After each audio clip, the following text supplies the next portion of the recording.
Welcome to the Habit-Based Lifestyle Podcast. Use the power of discovering new habits to create success in all areas of life. Body, fitness and nutrition, being, spirituality, passion and purpose, balance, marriage, kids and relationships, business, marketing, sales, leadership and systems. Transform your life by learning how habits work. And now your host, a husband, father, entrepreneur, trainer, coach, and warrior, Jesse Ewell.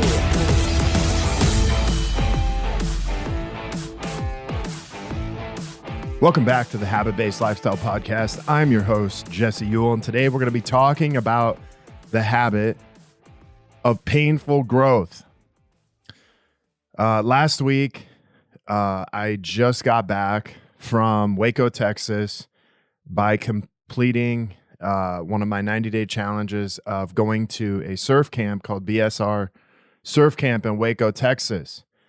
And as fun as this was, I had an accident.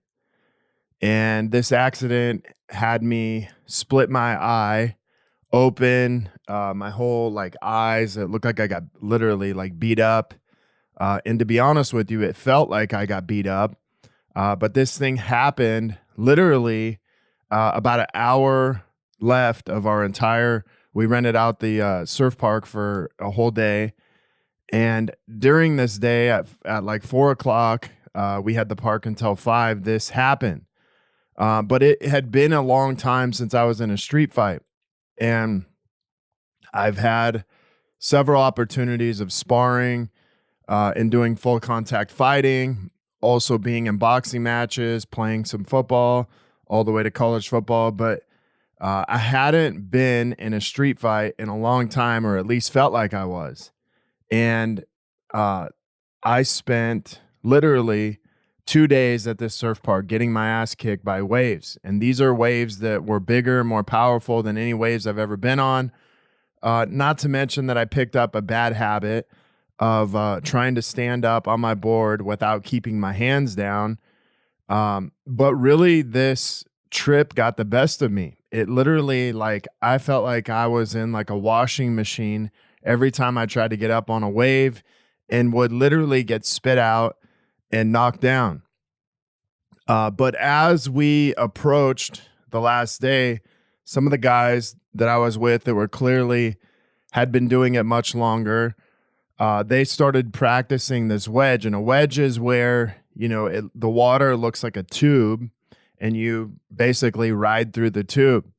And you can literally see through the other side. But as guys started doing this, I'm like, I got this idea of hey, I'm going to actually try this.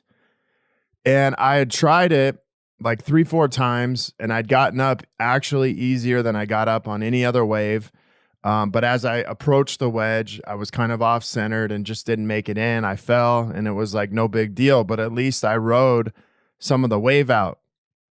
But the last time I tried this, I made it into the wedge. And I remember the kind of final thing I did was make this hand gesture, because there was a camera pointing to the other side. It was man, I'm in the wedge. I'm going to get my one shot that I'm looking for. And all of a sudden, my board comes out from under me, literally taken out, and this washing machine actually felt more I was stuck in a tornado, and it spit me out. But all of a sudden I, get knocked out. My board comes out from under me. All of a sudden, next thing I know, my board literally hits me in the face and my chin hits the ground. And it felt like somebody literally hit me in between the eyes with a baseball bat. Immediately, I knew something was wrong, but I staggered to my feet, holding my head, and I could just tell I did something. I could just tell the way that felt, that something happened. So I reached up, checked my hands, checked my face, checked my forehead. Next thing I know, I see blood literally dripping down, and it's not stopping. The guys I was with, came over to check on me, see what happened, make sure that I was okay. And as I started to kind of walk up, man, I felt like, I was kind of out of it. Luckily, it hit me in the forehead. Luckily, it's the hardest place to be. I mean, it's one of the places that you can be hit pretty hard. And I think anywhere else, if it had been down an inch, it would have completely shattered my nose. If it would have been on top of my head, who knows what would have happened. So I feel fortunate enough to know that, hey, I hit the hardest part of my head. I also feel like probably anybody else would have got knocked out. But as I had the lifeguard check me out, he's like, hey, man, I would really go to the hospital. You're probably going to need some stitches, but I would go and just get checked out. So I went, arrived at urgent care, and my head was like pounding. I'm sitting there like, shit, do I need stitches? What the hell is my wife going to think? And I started to kind of replay what happened. You see, I surfed the Wedge, which is, this is an expert wave. The majority of waves we surfed that day were expert waves. But I'm nowhere near an expert inside of surfing. I never had even really tried waves this size before. But I wanted a cool picture for my first surf trip to cap it off, after getting my ass kicked for literally 2 days. But I got something instead. I got some powerful lessons inside of this. And one of the powerful lessons I got is growth is painful. You see, if you want to be on the fast track to growth, you better be willing to get your ass kicked. And you better keep coming back for more. You better be willing to get back up and keep coming back for more. And literally, the way that I see this and how I was replaying this in my mind at the time was I got my ass kicked for 2 days straight surfing. I'll be honest, I didn't have a lot of fun. I was just kind of getting tossed around. I felt like, like I said, I was in this spin cycle on a washing machine for 2 days. But these waves were some of the biggest waves I've ever seen. I didn't quit, even though at times I was super frustrated. I was like, hell no, I don't want to get back up and do this again. But every time that I fell, and I could even think of, man, I felt 10 times more in 2 days than I had in 6 months of surfing. And I went from literally loving surfing to at times feeling like, dude, this sport sucks. I hate it. But it got me to a place where it really taught me it's never about the fall. It's about how fast we can get back up and go do it again. And here's what I find with most married entrepreneurs that I get to talk to today who are afraid to fail. They're afraid to fall.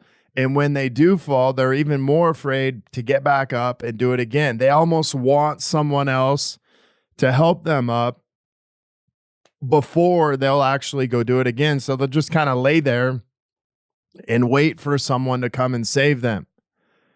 But growth hurts a lot worse laying down in that place, waiting for someone to come and save you, waiting for someone to help come get you off your feet. Because here's the thing. If you're laying down, you're sitting there being the victim. You're sitting there in this place of poor me. And maybe you've been knocked down recently. Maybe it's been in your fitness. And maybe your diets, you've tried so many diets before and you've just gotten off track. Or maybe you haven't been to the gym and going consistently. Or maybe you're doing both of those. You're just not seeing the results you want.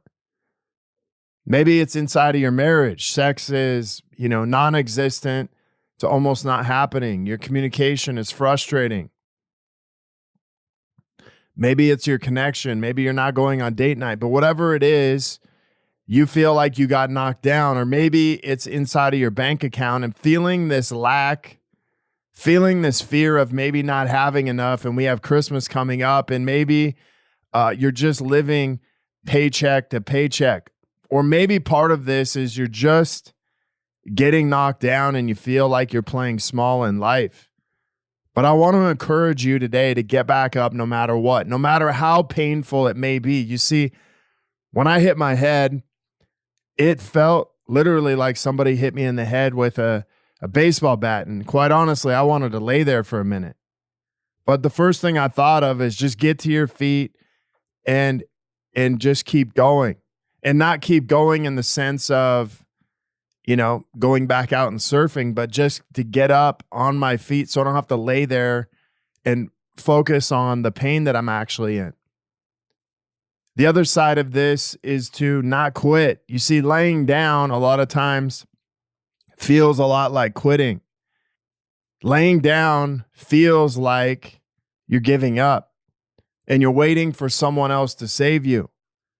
But here's what I want to encourage you today. The only person that's going to save you, the only person that's going to get you back on your feet is you. And you have to begin to train yourself to do this every single time you get knocked down. Now, I like to use analogies in boxing. And of course, we have Rocky and stuff like that. It's like, hey, if you get knocked down, get back up on your feet. And it's easy to say, but what about when you take a major blow? What about when you take a major blow, maybe to your head or your heart? The heart of maybe, someone hurting you. That's much worse than any blow you could take to the head. But I want to tell you this. The only person that's going to save you is you. The only growth that you're going to experience, even more growth, is a painful growth. See, this is a painful growth of, hey, I continue to get knocked down. I continue to feel like I'm failing, but I keep getting back up and I keep coming back for more. And I keep coming back for more because I'm resilient in what I actually want. You see, the entire place you're in, whether it's in your marriage, whether it's in your business, whether it's in your body or inside of a challenge, is the reason why you want to continue to challenge yourself is growth. All growth that you go through is going to be painful. Would you rather it be painful because you've chosen to grow, or would you rather it be painful because you chose to stay stuck? Because here's what I know. There is much more pain in staying stuck than there is in actually growing. So I want you to ask yourself a question today. Where am I avoiding growth? Where am I avoiding pain? And the reality of it is this. The pain of staying the same is much worse than the pain of growing. The pain of staying the same and remaining the same is much worse than the pain of growing. And so the next time you feel like you're avoiding pain, you're actually avoiding growth, and you're actually going to feel more pain in staying the same. And this is where a lot of times playing small takes place, is we begin to play small so we don't have to feel the pain, yet the pain of playing small is way worse than the pain of growth. So the next time you feel this way, work through it, get back on your feet and just say, hey man, I'm going to move forward. I'm going to continue to move forward no matter what. So I want to encourage you to realize that all growth is painful. It's the pain that we choose to grow with, or the pain we choose to remain the same with. But I want to encourage you to use the pain for growth, not to stay the same. And if you guys are looking to connect further with a group of like-minded people, join myself and so many others in the Habit-Based Lifestyle Secrets group on Facebook, where I will be dropping daily habits to help you live to your full potential. Maybe you want to be one of our next case studies and begin living this habit-based lifestyle. You may have questions, comments, or requests. Feel free to reach out to me, Jesse at habitbasedlifestyle.com. Until next episode, have a great day.